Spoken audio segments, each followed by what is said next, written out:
Hello. We will wait for, let's say, listeners for a couple of minutes. Then we will start.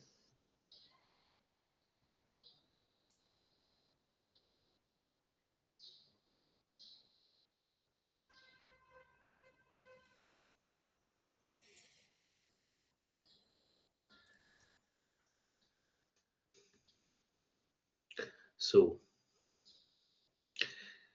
yeah, welcome Yasser, welcome Travis. So let's keep us a little bit discuss while we are waiting for, let's say, attendees. So how are you doing? Doing well. How are you, Milas? I'm fine as well. Thank you very much. So it should be early in the morning in United States while we are, let's say, at the evening in Europe. So it's the time difference. So sometimes it makes me laugh, Travis. So this kind of globalization is something different, isn't it? Yes, and sometimes, well, for me, I'll be up really early, or you might be up really late. Depends on the time in the world. Yeah. But we appreciate You, everybody, no matter where you're from, attending here today, and taking the time out to learn about this. yeah. And also, how are you, Yasser, today? So it was a very busy day for you, I think, huh? Yeah, it's my like eighth meeting or event, let's say, for this webinar. So I will have two more coming in. So after this, it's been a busy day. Yeah, Yeah, globalization is the key for that. So, it's like uh, Truman Show. Good morning, good afternoon, good morning. What's for us?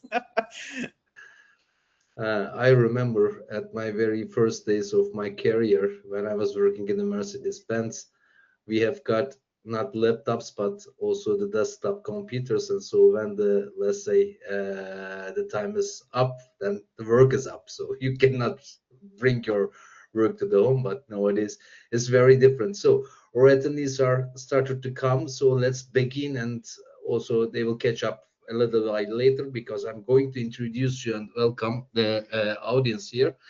Hi everyone, and welcome to this webinar, Best Practices on DevOps and DataOps in Digital Transformation. So thank you so much for taking time to join us today. So our core message for the today's session is simple: stop building vendor-locked infrastructure and start owning your digital future.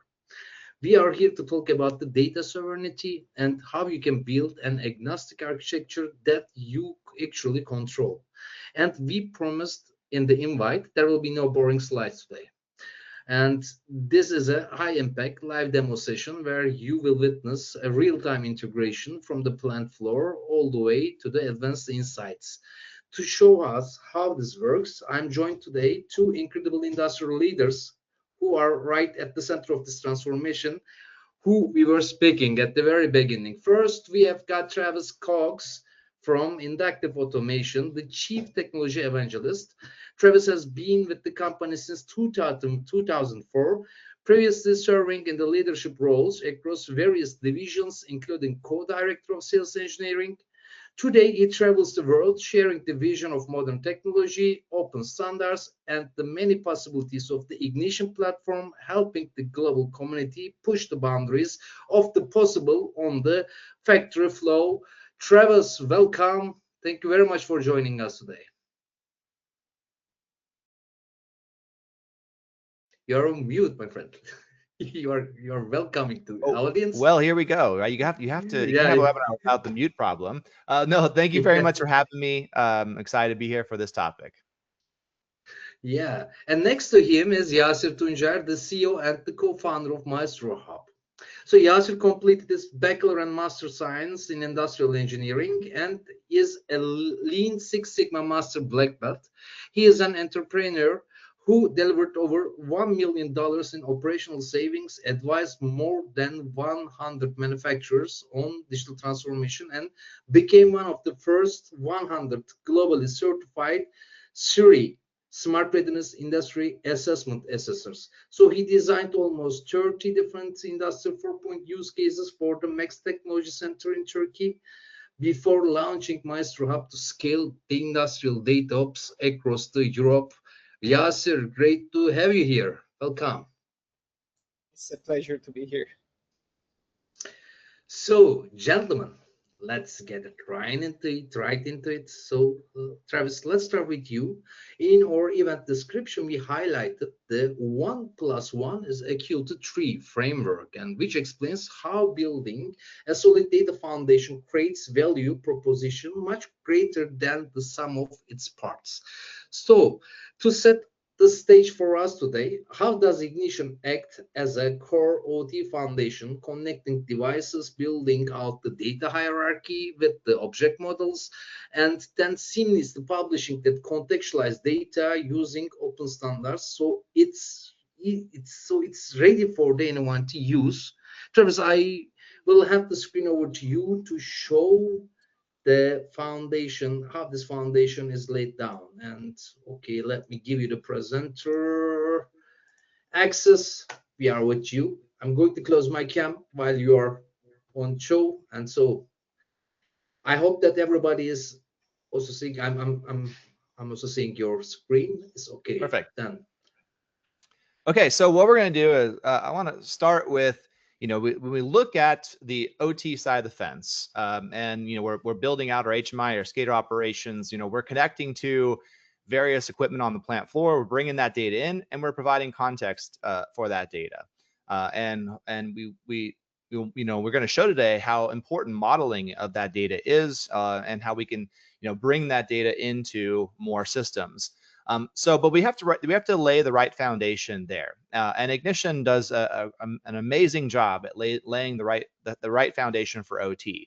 So what we're going to show today is an architecture that I have up here on the screen, where there's a number of different PLCs or devices at the plant level, and we're going to use Ignition Edge at the edge of the network to connect to that equipment, bring that data in, add context, do data modeling, and then store and forward that data into a MQTT broker, leveraging our MQTT modules for Ignition.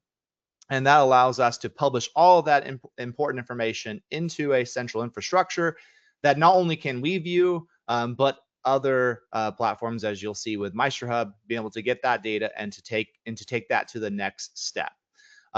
So we've got this infrastructure with Ignition Edge out there at the edge of the network.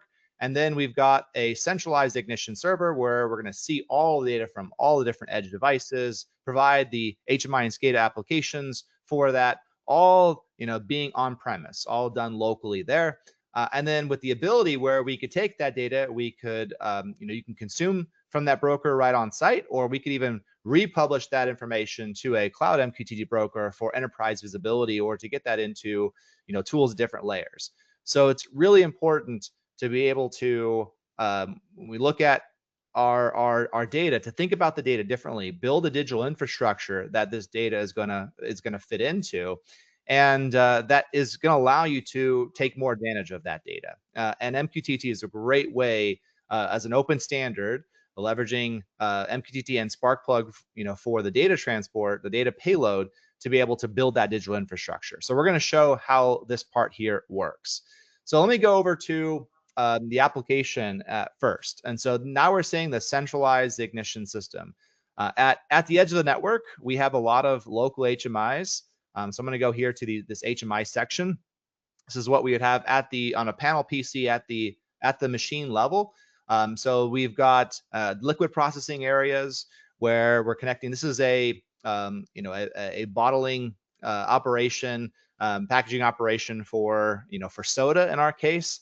But again, this applies to really any kind of industry. So I've got the HMI local where we're able to connect to that data, bring that data in, and provide local HMIs. You've got liquid processing. We have filling, where we're actually filling in those bottles. We have then packaging, and then we have palletizing. So those are the 4 different areas. So each of there's multiple Ignition edges at the edge of the network that are connecting to the data locally, doing that store and forward, and this allows for more scalability. We're able to kind of decouple our data infrastructure, our devices from the applications. So we can connect to that data locally. We can pull that data at fast rates, get that data in, and publish it into infrastructure that this Ignition here centrally at the site can view, as well as, of course, we can get that data to other consumers, which we're going to be showing here today. So this system was built out to have the local HMIs. At the site level, we can see all the different lines that are there. There happens to be 3 lines in this facility, with each of these having their respective areas and of course, data. With that, there's alarms configured, history configured all locally. So we can look at it, different dashboards, great dashboards with different information all at that site level. And those for the operators that are running these systems, we can even, of course, create custom dashboards where somebody wants to come in and build their own, where we can edit these, add new widgets in, specify what we want to look at, and configure that all locally. Again, once we have that data in that infrastructure, we can really start to take advantage of that. Now, what's really important is applications like these. This is designed to be an object-oriented, a type of project that really allows for a lot of scalability. So we're building fundamental data models or UDTs in Ignition that are standardized across the different machines, the different sites, so that when we get into analytics tools, we can be comparing like data, and we're working off the same data models. So fundamentally, how that works is, first and foremost, Ignition is going to connect to the plant floor. We're doing that through our whether it's OPC UA, connecting to an OPC UA server, or whether it's using the native device drivers for Ignition. And there are a whole slew of different device drivers that are in there. I just have this programmable device simulator here where I'm simulating all of these machines. But we're going to have lots of PLCs we're connecting to. We're going to bring that data in, and then we're going to do data modeling on that. So I'm open my designer here. Get a little technical, because I think it's important to kind of see the data model side. So in our tag system, we have built these UDT definitions for this type of project, where we have all different kinds of, if I look at these different data models that are in here. So these can be things for, it could be the process data. So maybe it's state information, rate information. So if I look at the rate, open this up, it just has a single tag in their instant. I look at the process, it's got flow rate, temperature, weight. So there's a lot of different machines or processes that would use that. Each of the equipment that's out there, so a loader, a filler, each of these have their own set of information. A lot of times you can see these are sub UDTs. We're building out a hierarchy, UDTs inside of UDTs. So we're building out really this object-oriented approach that allows us to scale these systems quite far. And so it also allows us, in Ignition, to have one place to do the configuration. I would go these definitions, add history, add alarming, add the context, the metadata. All that is built out here. So if I look at, for example, this weight tag, all the engineering units, the lows and highs, all of the, any documentation, any metadata or custom properties you want to associate, along with the fact that we have this definition. And then, of course, we have, if I go to the tags, the actual instantiations of these. So if I look at site 1 and look at, for example, liquid processing, there's our mix room, and here's each of our vats. And each of the vats, we have the process data, the state, all the information that is associated with that vat. So now we're getting this hierarchy of our data, kind of a lot of times following the IC95 model, where we can see the different levels. And so all of this information that we have here in Ignition, these tags with the models are being published to an MQTT broker leveraging Sparkplug. And so if I go over here real quick, this is our transmission module. I'm connected to a broker here that we've got. This happens to be in the cloud. And we have a transmitter that basically takes all those tags and is publishing it using Sparkplug to that broker under IA Prove It 2026 demo. So if I were to open up MQTT Explorer, I can actually see, connected to that same broker, here's IA, and here's all the actual data coming in. So IA Prove It 2026 demo. Here's all the data coming in Sparkplug. We're going to show this MQTT Explorer doesn't break out Sparkplug into the individual metrics, but we're going to show that, of course, with MaestroHub, just so we can see that if I come back into Ignition, I can actually look at the engine side, which does see there's all the exact same data. If I expand this here, site one, you know, go down to our liquid production. There's our mix, our VATs, all that information as UDTs are being published into that broker, making it easier for us to work with. So this is sort of the infrastructure that makes it possible, where we are connecting, you know, to that plant floor, making sense of that data, publishing it into a broker. We're also providing applications locally on site for things like real-time status control, history, alarming, provide the applications and the visibility to the right people. At the same time, though, we've standardized our data models and we are getting the data into a common digital infrastructure that makes it accessible to more systems like MaestroHub. So with that, I'm going to turn it back over to you so we can show how we can really take advantage of this data and go further. Thank you, Travis. Seeing that live connection and knowing it's built on completely open standards really shows that what data sovereignty looks like at the source. No one the lack and whatsoever. Now, Yasir, let's pivot to the second half of our title, DataOps. So Ignition does an amazing job to connect everything in the plant floor and structuring that data. But a question we always get from the manufacturers is, if Ignition already connects everything and all together works great, why do we need another layer? Okay, I will need the presentation rights so I can share. Yep, I'm going to give you the presentation. Yep, you are now. Okay, I will be sharing my whole screen because what we are going to do is mostly through the MCP, but Travis laid the foundation amazing, like how to connect, provide a single source of truth, the UNS, where you publish all of that data in the current state, as well as the structure, how to include different contexts with the UDTs, transform that data. But at the end of the day, what we are trying to solve is how we are going to create business impact. So for a food and bev manufacturer that are operating in multi-sites, multi-line operation, you would like to scale one of the good use cases across different cells, lines, areas, and able to scale multi-site as well.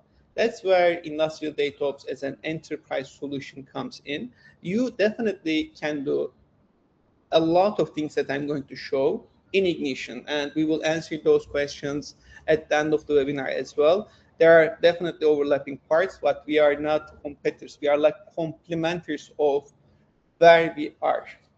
So digital transformation goes in sequential or in some areas in a certain orders. Connect, collect, store, analyze, visualize, find pattern, report, and solve. Industrial DataOps comes into place where you would like to analyze and solve problems. Basically, you already have the data, you already contextualize it. Now you would like to turn that information to solve a business challenge. For a food and beverage manufacturer, what would be the problems? Like it could be availability problems, OE problems, or utility consumption, idle consumption problems. It could be dispatching the right logistic at the right time, so the palletizer won't have a problem on pushing that package as well. So there are a lot of material flow, availability, quality problems that we need to analyze. However, since we are publishing so much different data, someone needs to help us along the way, and this is where the MCP and agents are actually a great help for us.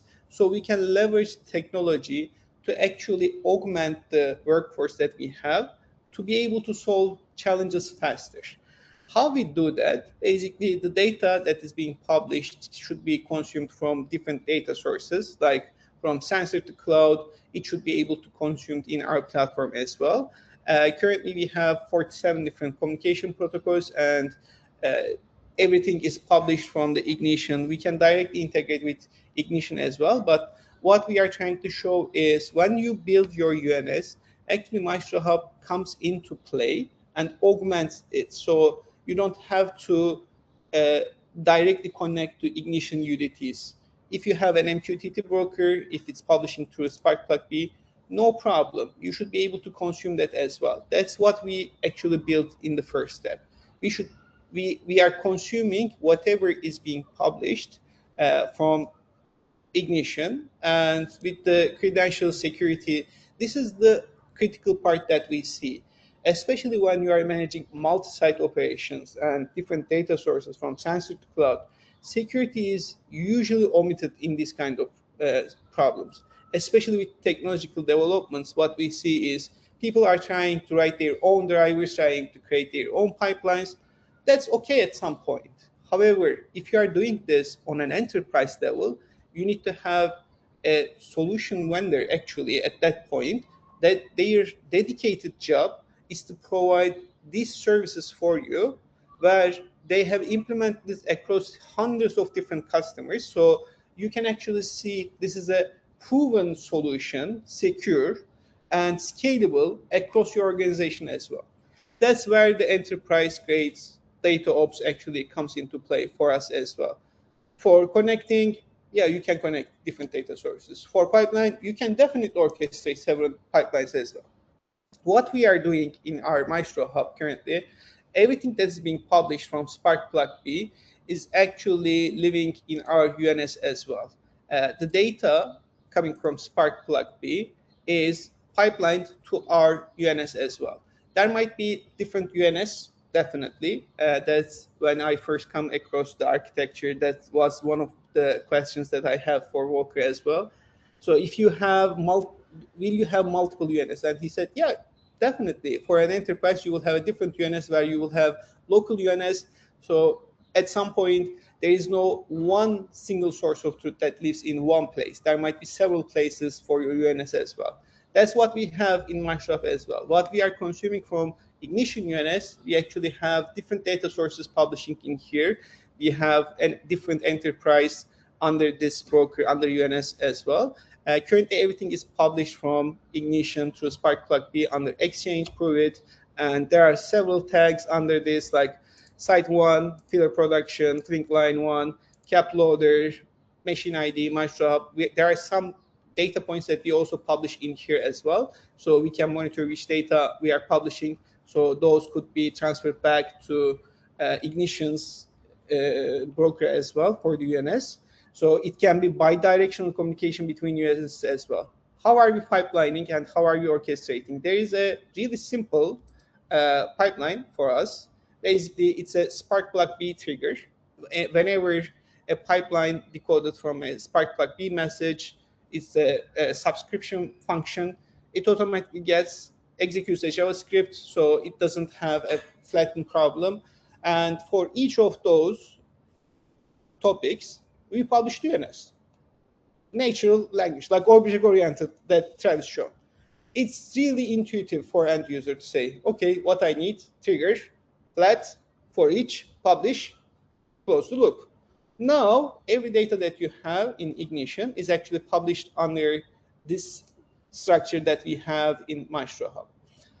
There are several pipelines that we have created as well.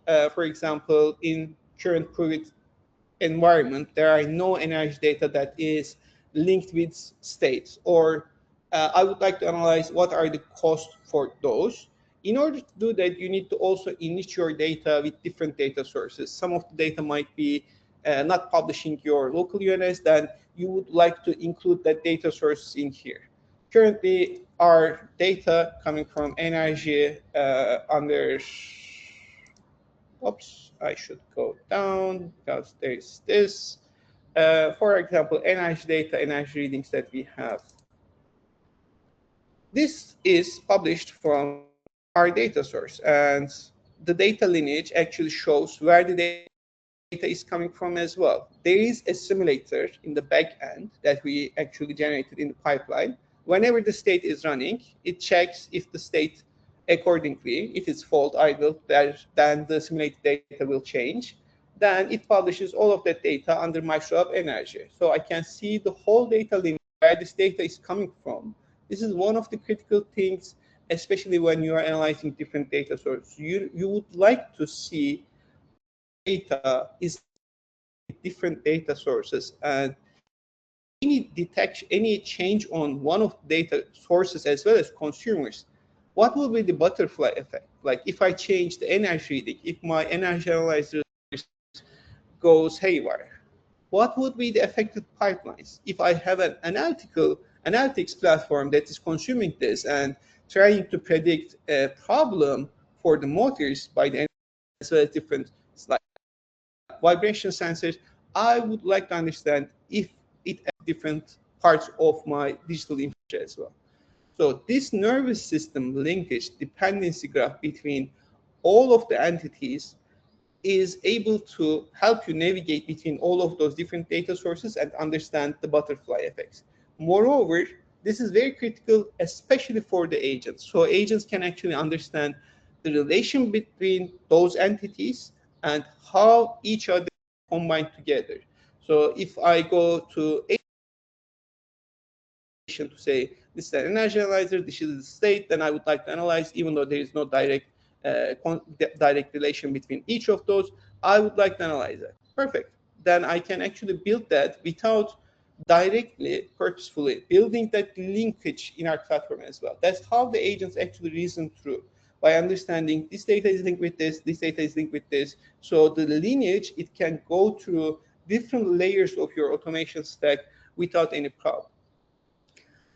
One critical thing that I will also include is that we actually adopted with version 2.6. We used to have data models. Now it turned into something else that is more comprehensive.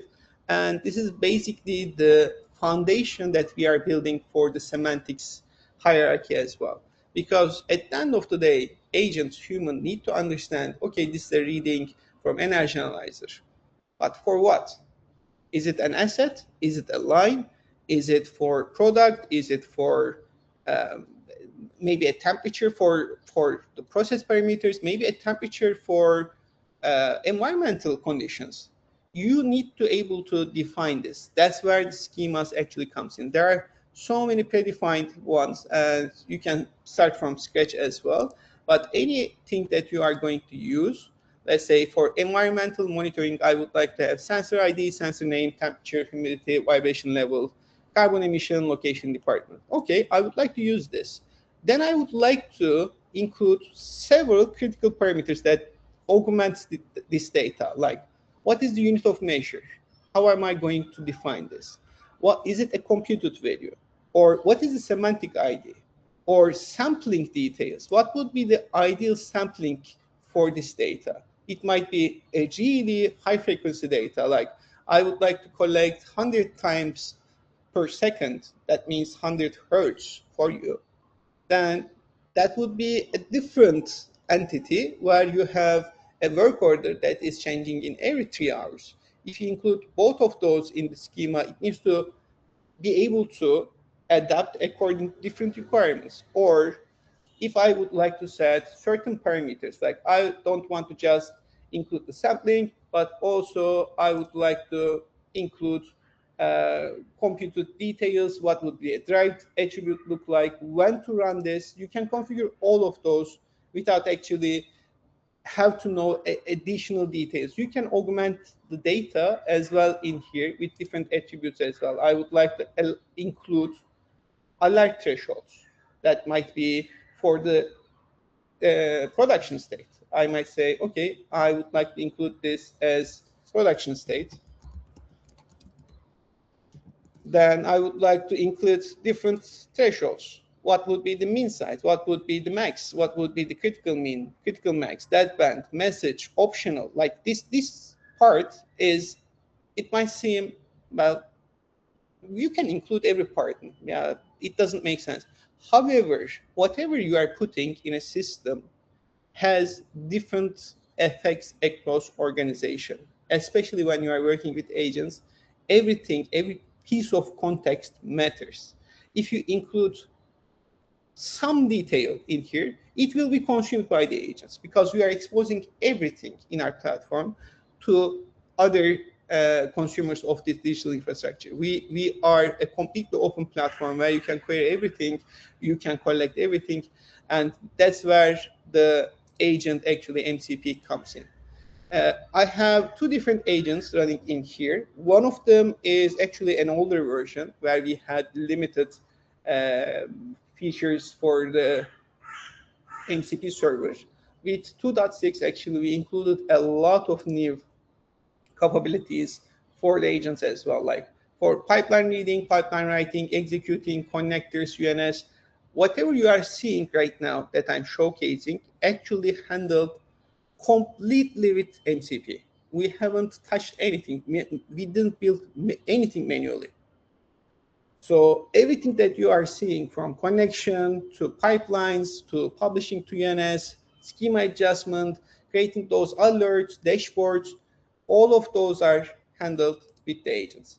What I can do with that, like I would like to create different analysis. For example, what I was starting as a schema, but let's first start with a basic one. What is the machine details under privets at showcase.maestrohub.com for filling line 1, site 1? I should include that because there are several similar namings. Site 1, filling line 1, cap loaders, like when it's built, software revision, hardware revision. Actually list all of those for site 1, filling line 1, not just for cap loader. It should include all of the above. Why are we just limiting with cap loader? So what are we expecting it to return? Basically, under our UNS, under Exchange, Privets, Inductive, Site 1, Header Production, filling line 1, cap loaders, there are a lot of things under machine ID. It should return those. There are a lot of things under filler ID, like similar asset ID, component name, default instance.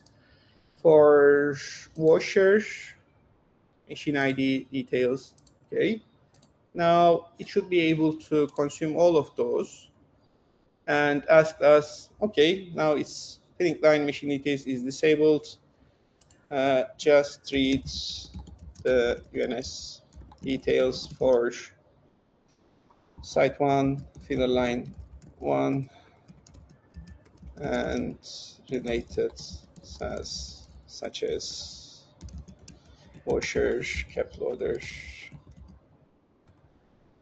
Give me the machine details from UNS. Since it's already published in UNS, we should be able to consume from that as well. As I mentioned, for our MCP, not just for reading, but able to interact with every part of the platform. For the pipelines, for example, where I actually created yesterday, there is this energy by state segments where you can see it's not even designed with humans, because when humans do, we don't build descriptions like this. We don't write this kind of code. Everything that you are seeing, like from description, find every asset with a metric state topic. Okay, that might be a good way to code, but I'm lazy. But the agent is not. Agent is building and believes that someone else besides the one that's creating should be able to consume it. So it's giving all of the context, how it created, what does it mean, and we are exposing each function, each capability in the pipeline, in the UNS, in the schema. So it understands, okay, I'm going to create an iteration loop. Now I'm going to have a switch node. Based on these conditions, I will be sending this data to here. Or what if conditions, like, okay, there's an if condition, now I would like to send this to here. Or I would like to merge these different data sources. Fetch the state, fetch analyzer, fetch previous. then I would like to publish everything for each of those cycles. And you can actually have a lot of granularity when you are building this, and you can have monitoring capabilities. For example, the energy I said this is what the overall thing is doing for the pipeline. But for the advanced part, if it's a critical pipeline, you can actually prioritize in our platform to say, I don't want to miss anything. This is when there are so many loads, this pipeline should execute in the first priority, as well as have different historical data. Like I would like to see every detail, full detail of every execution history per node, per iteration. Then that will create a huge amount of log for you. And if it fails, the pipeline fails, that might be for a lot of different reasons. And you would like to see that why it happened. That way, with the full visibility, you can actually analyze input and output without requiring an additional traceability. Now cap loader, now filler, now washer, it's doing its job, cloud is working, and it will be returning to according to these details. You can even consume like a dashboard structure from different data sources. Tabs showed a lot of cool features in Ignition in terms of visualization. We actually can consume that data, iterate it with the MCP, and able to create different dashboards for that as well. Like I would like to see Ignition, all of the sites that has been generated through different visualization, the state by state, like cap loader, filler, all of those I would like to see. And since we have different visualization techniques, for example, I can actually include chart in here as a custom chart where I can scrap all of the JSON object of the dashboard, and I can import that here. So I can visualize all of those, or I would like to see bar chart, whatever you would like. You can see all of those as a different analysis of the same process, because in the perspective, you build your dashboards. Okay, perfect. That might be for a managerial perspective, or that might be for an engineer. But for a quality perspective, I would like to have a generative BI approach, that I would like to see certain data points at the time that I want, in the format that I want. Then I might say, okay, that's nice, but I would like to update this. I would like to include this. I would like to see both of those parameters, how they interact with each other. So I can actually analyze in a different format. You can do all of those with the MCP. Can't you do that in Ignition? You definitely can. This is what we are trying to give as a core message. You can do a lot of stuff in both of the platforms. However, the key is it's time to value. Like you can build in 1 hour, or you can do in 5 minutes. That's where we can complement each other. If it's not a really changing visualization, then once use it for whatever you would like. However, if it's a dynamic approach that you would like to see different data sources, then it's a different story. And for the visualization, the data lineage, you should be able to see the whole action from how actually it affects on the overall consumer as well. Like for example, Ignition, all sites, I would like to see this entity, what are the dependencies, what are data sources coming in. I should be able to see all of those. Since we are directly consuming from those, all of the UNS tags, but you got the point. Now I would like to augment with different data sources. I would like to see that I want to understand if I am losing money because energy is a big item for a cost category in a food and bev environment.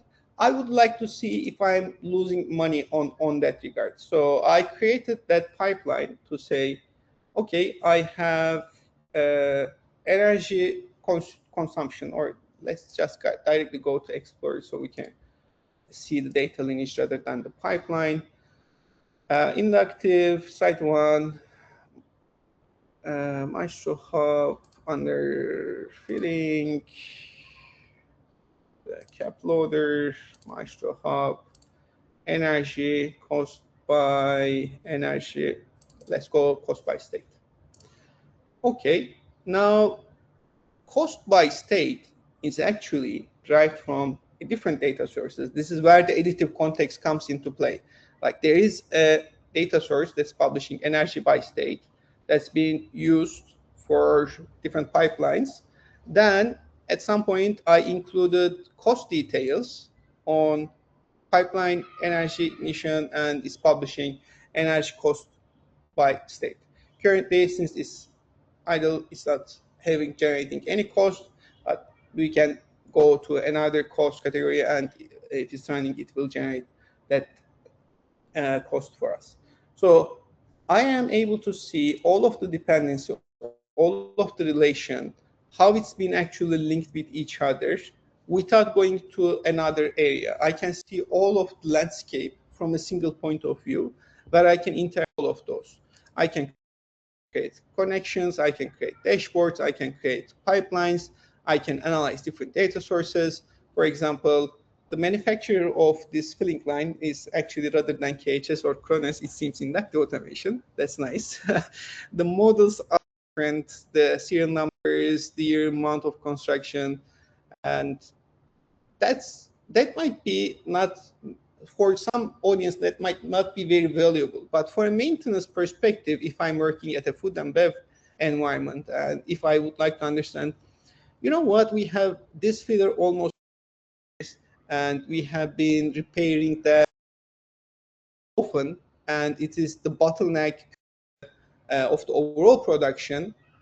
And I would like to analyze the latest software revisions or hardware revisions that we had done, when we did, and what would be the effect after that point. I would like to analyze the butterfly effect if the hardware revision actually caused more problems than a previous version. Since UNS always has the current state, and with our short-term historian, we also store that for a certain amount of time as well, where long-term data usually lives in a timescale DB like Ignition does, and we query that to say, okay, what was the detail for version revision version 3.0? When was it last updated? Mean time to repair, mean time between failure for those side by side, if hardware revision had any effect on mean time between failures. That is, since I actually worked in manufacturing as well, that used to take weeks for us. Find that data source, where does it live? That data was in different silos, different systems. One system was keeping hardware revisions, one system was keeping mean time between failure, and we were trying to merge all of those different data sources in same timeline, same hierarchical order, because in one system it might be named as filler, in the other it might be filler line filler 1, even though it corresponds. UNS solves those challenges natively. Basically, hierarchically and time-based problems are actually automatically solved with Ignition. When you're building your utilities, it's actually merged together, so you don't have that kind of problem. Where MaestroHub augments that data, is able to get that, increase the semantic augmentation in that regard, to say, okay, this is an asset. This is what the hardware revision look like. I like to compare that on the fly with MCP without requiring manual intervention, without even writing any code. I am basically communicating this through cloud in my own language. Now, why can I do that in our factory? That is the biggest challenge. The technology is here.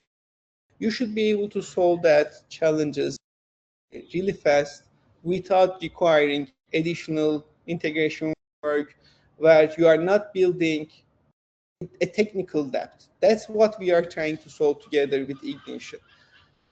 Ignition solved most of the technical depth problems. Now we are actually minimizing that by augmenting through the MCP. So anything written, changed, is when we are building, automatically include the description. So if I ask, what are the current, what is the pipeline, if I can write it, what is the pipeline for Pruvit? Yes, sir. I think that there is a little communication problem, that your screen is coming a little while later than you speak, and therefore, if you will do some quick changes and moves, then we can lose it.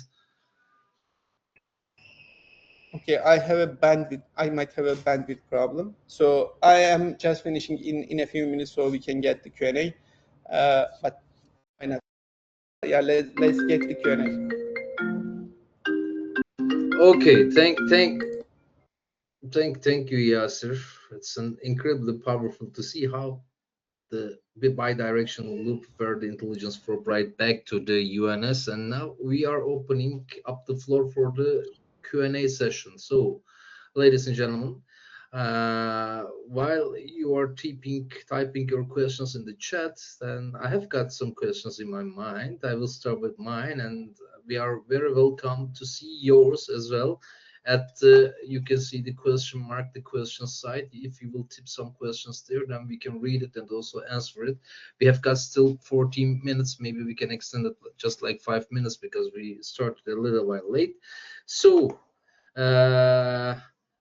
let's start with Travis.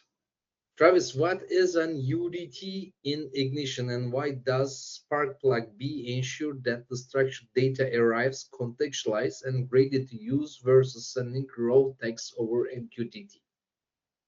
Yeah, it's a good question. So a UDT in Ignition, as I showed earlier, is called user-defined type. So it's a data model you're defining inside of Ignition that conforms to a structure, known structure. So machines, assets, different kinds of equipment, you can model as a UDT. UDTs allow for inheritance. You can have UDTs inherit from others, as well as composition. So UDTs inside UDTs. And that allows you to kind of define your objects the way you want. This is very much object-oriented kind of a approach. Like you're building classes and interfaces. That's what these UDTs are doing. And then we could define all the configuration, alarming history, all that in one place. The instances then are parameterized instances that are actual, the real objects that follow that structure. And what's cool is with Sparkplug-B and with that payload format for MQTT, all of that data is being published through Sparkplug templates. So any consuming application would be able to see from the birth certificate all of the objects that exist there, and the full structure automatically discover all that information. So it becomes very plug and play. We're not just getting a tag name and a value. We're getting real context with the data.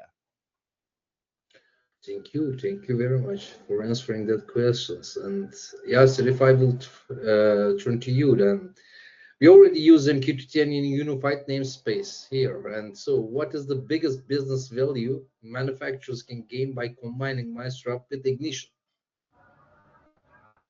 Basically, during the presentation, I also tried to mention that there are a lot of overlaps. Definitely, there are a lot of overlaps. However, at the end of the day, the biggest competitive advantage right now is actually speed.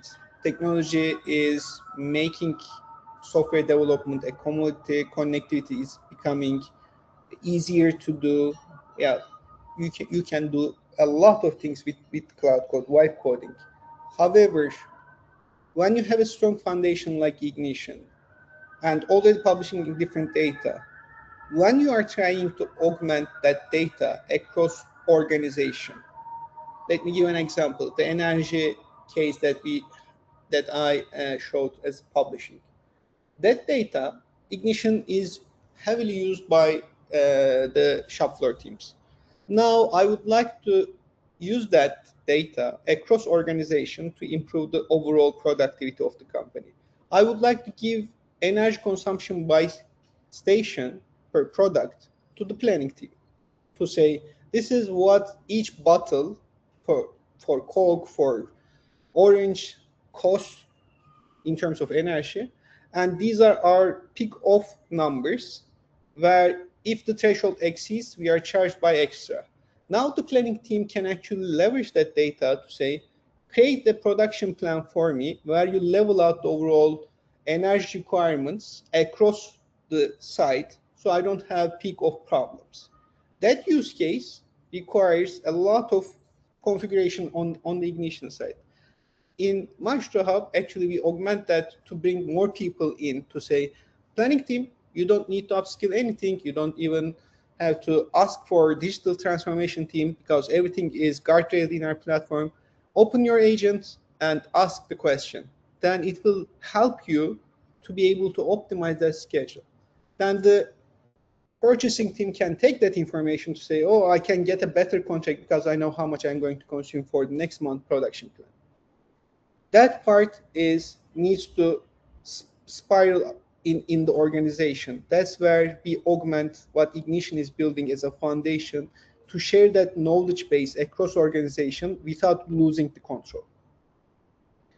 And here I would like to turn to Travis. So that's a good point because we have shown MCP on MaestroHub, but Ignition has a native MCP support as well. So why would you leverage MaestroHub's MCP capabilities instead, and where does each one shine? Good question, isn't it? Yeah, that's a great question. So I'll start with the Ignition side. So we did release an early preview of our MCP module for Ignition, and the goal really there is that there's a lot of data within Ignition, like those UDTs we're talking about, the live data, the alarms, the history. It's all local. This is all on-prem, and so the idea is we can expose that through to a local LLM. So if somebody's trying to build an agent locally, do something right there, that data is easily accessible to that. You're not having to do a lot of custom work. So the MCP module that's there, we're going to keep expanding on it, but it's really, there's workloads you want to do locally, and then there's things you want to do outside of that. And with MaestroHub's MCP, you're going further, right? There's more that's available. So I can let maybe Yasser kind of finish the thought, but you're going further than what we would have on-prem because you're adding more. There's more context, there's more awareness of other things that are happening that you can put together into a view, not just Ignition. For us, Thank you. for us in the MCP, we are trying to expose every functionality that we can have in the platform to agents as well.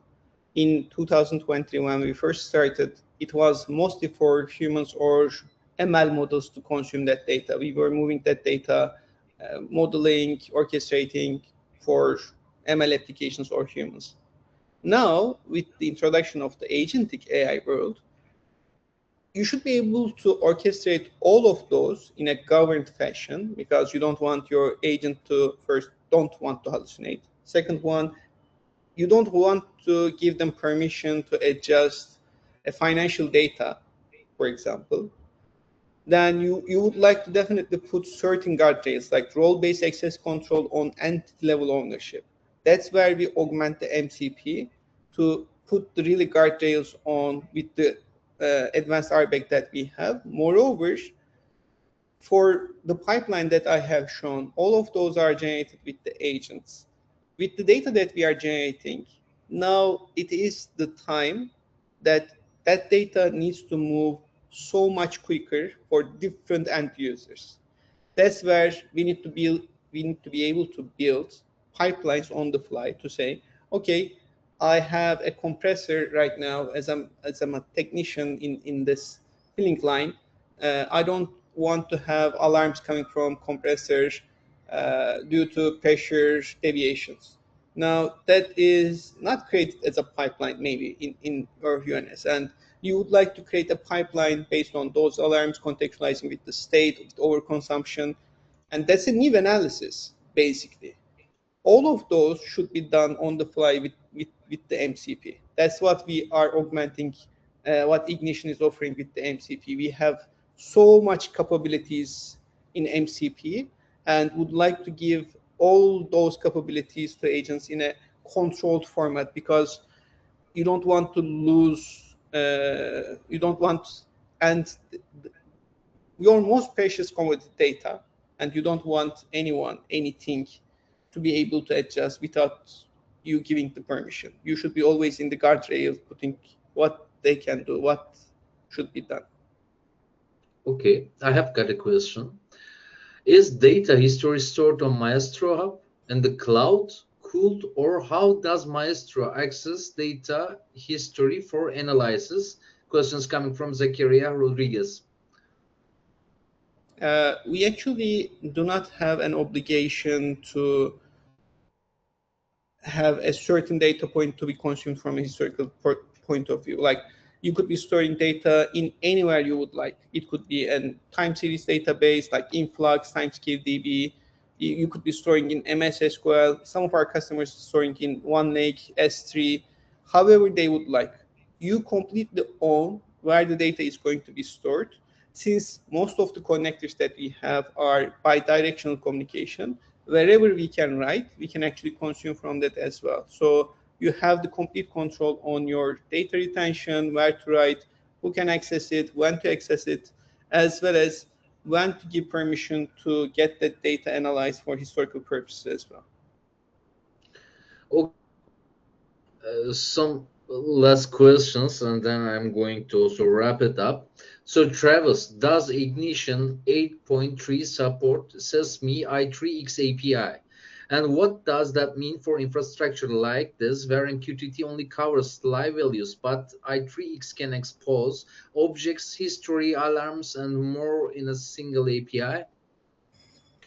Yeah, so that's a good question. This, there's quite a few standards out there that become really important right now. LPC UA has been important for a very long time. MQTT and Sparkplug we showed here today. Another one is, we talked about MCP as well. Another is Sesame's i3x, which is an API that lets us do exactly the same thing: expose data models, relationships, live data history, all that information through that API. And so we are working on natively supporting that within Ignition. However, there is a resource we have on the Exchange that you can import into your project to add i3x support to your server. And that uses our web dev module for it to work. And so that allows us to kind of bridge that gap right now and support that standard and sort of see how, where that can go and how the value that it can bring. The idea is to make that data just more accessible, easier to work with. And these standards become really important. Thank you. 2% right now, right? Yeah, I'm going to hide one of that. So, okay. It's turning on the different camera. Okay, while you are trying to open it again, once up. Thank you very much for joining us today. We are close to 9 right now, and before I close out today, I would like to sum up that Travis and Yasser demonstrated live today. It's very important for us because we didn't go through as we promised through the slides and so on.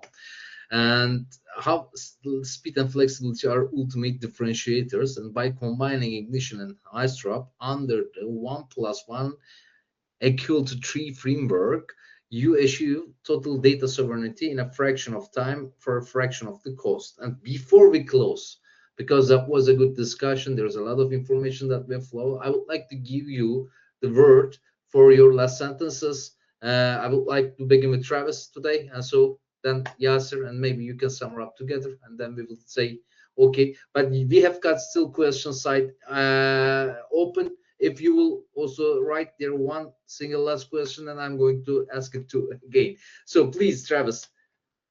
Yeah, so I think what I'd leave you with is to understand the importance of standardization and building the right data models at on premise for these systems. So and to build your digital infrastructure you want to support that allows systems like Ignition and MaestroHub to work together.